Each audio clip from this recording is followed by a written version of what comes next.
Hey guys, Shurum here, and today I'm going to be testing the Jaguar XJR-9 at Golden Max in multiplayer in Asphalt 9. Please consider subscribing if you have not already, and be sure to check out my Furum Clips channel, Furum TV channel, and my Purple Team Discord. Links to all those will be in the description, and I hope you enjoy these races. I am more excited to talk about this car than almost any other car in a long time, and this is largely due to simply how unique it is. I did have fun driving, and I will talk about that, but it is just unlike any other car that is in the game and probably will be in the game at least for a while, unless they continue with the trends that this car has or may be setting. Now, what is it that makes the XJR-9 so unique? Well, two of its stats in particular, the acceleration and the top speed. The acceleration is by far the lowest in A-Class at 69, yes, below 70. And this is in fact the 8th lowest in the entire game. In fact, again, this is lower than any car in any class except for Class D. That means every car in Class C, B, A, and S all accelerate faster than this one. And there are only 7 cars in Class D that accelerate slower, at least based on the stat. I do not know yet if this car has fake acceleration of sorts, but based on what I've seen while driving it, yeah, the acceleration is pretty bad. Now, if you want a car with this bad of acceleration to be decent at all, you gotta balance it out with something. And that brings us to the other interesting thing about this car, which is the top speed. The XJR goes a good 20 miles per hour faster than any other car in Class A. You heard that right, 20 miles per hour faster. The next fastest is the GT by Citroen, which goes 247 miles per hour. This car goes 268. That's as fast as mid S-Class cars. That's as fast as the Fenner and the Zenvo and the Speedtail. I mean, it is just insanely fast. And the other thing is, it has the handling and the Nitro Efficiency to back it up as well. It drifts and handles very well. The Nitro Efficiency is extremely long lasting, which it kind of has to be, because if you had a car with this bad of acceleration and this high of top speed and you didn't have a high nitro, you would never reach that top speed. But thankfully, in this car, if you get up to a full bar shockwave, you can oftentimes get at least close to your top speed, if not reach it completely. Like here at the beginning of Rome, we're able to get to around 250, which is close enough and still already faster than pretty much all of the S-Class cars. And the funny thing about this is, in the season where this car, where I'm driving this car, the next fastest car is the Frangivento, which I'll also be making a video about, which is an S-Class. It goes in the mid 250s. This car completely demolishes that S-Class car in terms of speed, and that's not even a horrible S-Class car. It's toward the lower end, but it's certainly not bad at all. But this car, what you will see throughout this video is that a lot of times I get behind at the very beginning, or almost all the time, unless there's all XJRs throughout my race. I get behind at the beginning, and then throughout the race, I just slowly creep up until finally, somewhere toward the end, I'm able to pass people, and there's not really a whole lot they can do about it because this was a Ghost season and not Slipstream.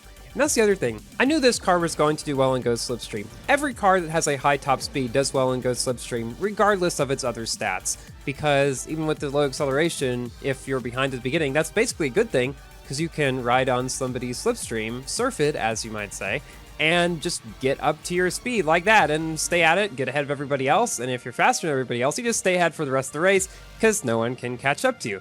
But I wasn't sure how good this car would do in regular multiplayer, and I think this kind of answers the question. A lot of the cars that I was facing, aside from the Frangivento, were cars like the SC18 and the 911. Which are also not the most common cars in regular multiplayer, but somewhat common at the very least. And I was beating them most of the time. There are some tracks that this car struggles on, ones like Auckland or the Caribbean, where there aren't a whole lot of places for this car to actually get up to its top speed. Those ones, it does struggle on. But on the vast majority of tracks that I tested this car on, I was able to catch up and pass almost everybody that was another XJR very quick, well, not extremely quickly, but before the end of any one-lap race. And if there were 2-lap races in this game, this car would be even more broken. Now, this race here was definitely one of the closest I had because all three of us, me, this other XJR, and this SC18, all came within a 1/10 of a second of each other. Kind of insane. I had to put that one in the video. And now we are actually facing a Feek, so this should also be interesting. Again, on Nevada. Nevada is actually one of the tracks that this car does extremely well on because it's long, it's got lots of straights, it has some twisties that this car has no problems with getting around.